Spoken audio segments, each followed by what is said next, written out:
Hello नमस्कार. तर आज आपण बघणार आहोत मस्त असा तर्रीदार आणि चवीलाही खूप अप्रतिम लागणारा असा हा भेंड्यांचा सार.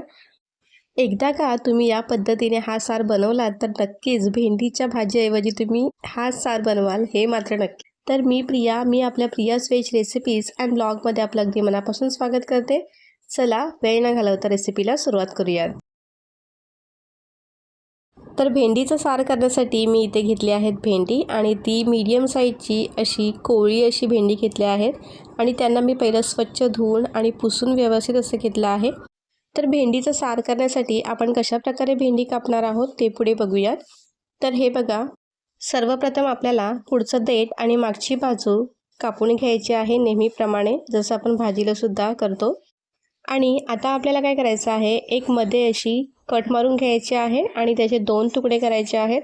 भेंडीमध्ये कीडसुद्धा असते, त्यामुळे ते सुद्धा आपल्याला लक्ष ठेवायचं आहे. आता एका भागाचे आपल्याला अशा प्रकारे 2 ते 3 अशा प्रकारे स्लाईस करून घ्यायचे आहेत. तुम्हाला जर का अशी एकदम बारीक आवडत नसेल तर तुम्ही तुमच्या आवडीनुसार कोणताही शेप देऊ शकता किंवा फक्त 2 भागामध्ये विभागलं तरीही चालेल. तर हे बघा, अशा प्रकारे मी सगळी भेंडी इथे कापून घेणार आहे. तुम्ही बघू शकता मस्त अशी भेंडी आपली सगळी कापली गेली आहे. आणि आता आपण जो भेंडीचा सार करण्यासाठी मसाला लागणार आहे त्याची तयारी करूया. तर इथे मी तवा गरम करायला ठेवला होता आणि त्यामध्ये घालून घेणार आहे अर्धी वाटी ओल्या नारळाचा किस आणि तो आता कलर थोडासा असा चेंज होईपर्यंत आपल्याला भाजून घ्यायचा आहे मीडियम फ्लेमवरती. तुमच्याकडे जर का ओला खोबरा नसेल तर सुका खोबरासुद्धा घेऊ शकता, पण मी सांगेन की ओलाच खोबरा इथे वापरा या सारसाठी, खूप मस्त चव येते एकदम.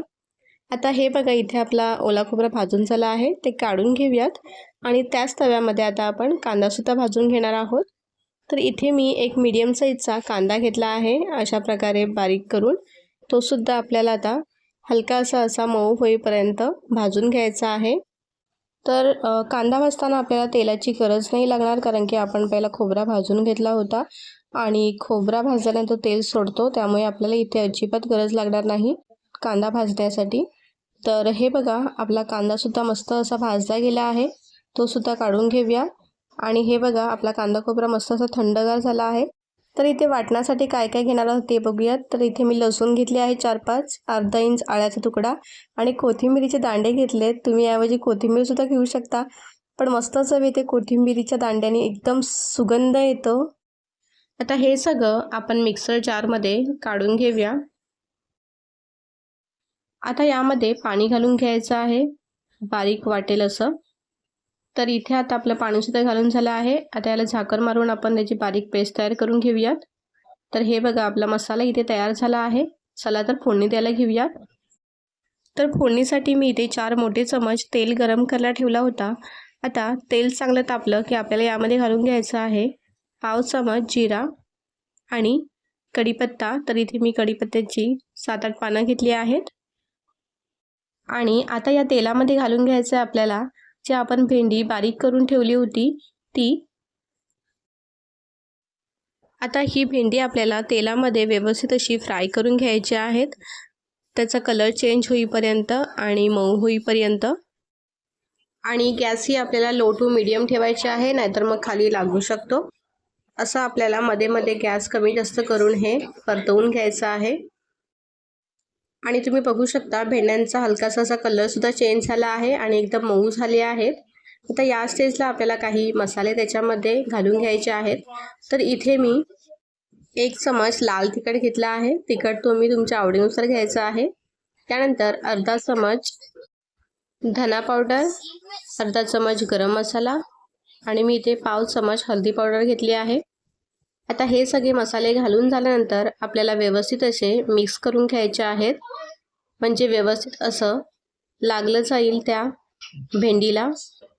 तर अशा प्रकारे आपल्याला हे सगळे मसाले भेंड्यांना व्यवस्थित असे कोट करून घ्यायचे आहेत.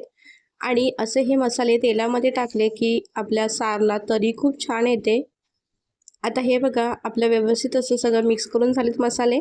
आता आपण जो वाटण तयार केला होता तो घालून घेऊया यामध्ये. तर हा वाटण आता आपल्याला व्यवस्थित असं त्या सगळ्या मसाल्यांमध्ये मिक्स करून घ्यायचं आहे आणि हे आता आपण 2 मिनटं व्यवस्थित असं मीडियम फ्लेमवरती परतवून घ्यायचं आहे। हे बघा अशा प्रकारे। आणि आता सगळे मसाले व्यवस्थित असे मिक्स झाल्यानंतर आपल्याला यामध्ये गरजेनुसार पाणी घालायचं आहे आणि आता आपण हा रस्सा बनवतोय म्हणजे सार बनवतोय, तर त्यामुळे आपल्याला इथे थोडं पाणी जास्त घालायचं आहे। तर इथे मी 1.5 ग्लास पाणी घालून घेतलं आहे। तुम्ही तुमच्या आवडीनुसार कमी जास्त करू शकता। मिक्स करून घेऊया आणि त्यानंतर आपण याच्यामध्ये चवीनुसार मीठ घालून घ्यायचं आहे आणि या सारचा जो मेन इन्ग्रेडियंट्स आहे तो आहे चिंच। चिंचेमुळे काय होतं, आपल्या सारला असा थोडासा आंबटपणा येतो आणि खरी चव या चिंचेमुळेच येते या सारला। तर तो हा मेन इन्ग्रेडियंट्स आहे आणि या सीझनमध्ये आपल्याला बाजारात कैऱ्यासुद्धा बघायला मिळतात, त्यामुळे ते कच्ची कैरीसुद्धा तुम्ही यामध्ये कापून घालू शकता, त्याने सुद्धा मस्त असा खूप आंबटपणा येईल। तर हे बघा आता आपल्याला हे मीडियम फ्लेमवरती मस्त असं शिजवून घ्यायचं आहे 5 ते 6 मिनटं, म्हणजे आपला रस्सा थोडा असा घट्ट होईल आणि मध्ये मध्ये आपल्याला हलवतसुद्धा राहायचं आहे। तुम्ही नक्की ट्राय करा ही भेंडीच्या सारची रेसिपी, तुम्हाला नक्की आवडेल। माझ्या घरी तर बरेचदा हा सार बनला जातो आणि सगळे एकदम आवडीने खातात। खरंच खूप छान बनते ही रेसिपी, तुम्ही नक्की ट्राय करायलाच पाहिजे। एकदम मस्ट ट्राय रेसिपी आहे, तुम्ही एकदा करून बघा नक्की, याच पद्धतीने तुम्ही बनवाल।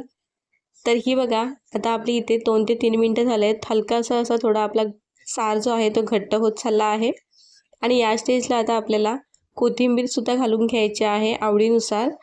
पुन्हा ती मिक्स करून घेऊयात आणि हा झाला आपला मस्त असा घट्टसर सार तयार। इथे तुम्ही बघू शकता मस्त अशी तर्री आली आहे। ही रेसिपी नक्की तुम्ही ट्राय करा, खूप आवडेल तुम्हाला। आवडली असेल तर व्हिडिओला नक्की लाईक करा आणि चॅनलला सुद्धा सबस्क्राईब करा। भेटूया पुढच्या नवीन व्हिडिओमध्ये, तोपर्यंत सगळ्यांना बाय बाय।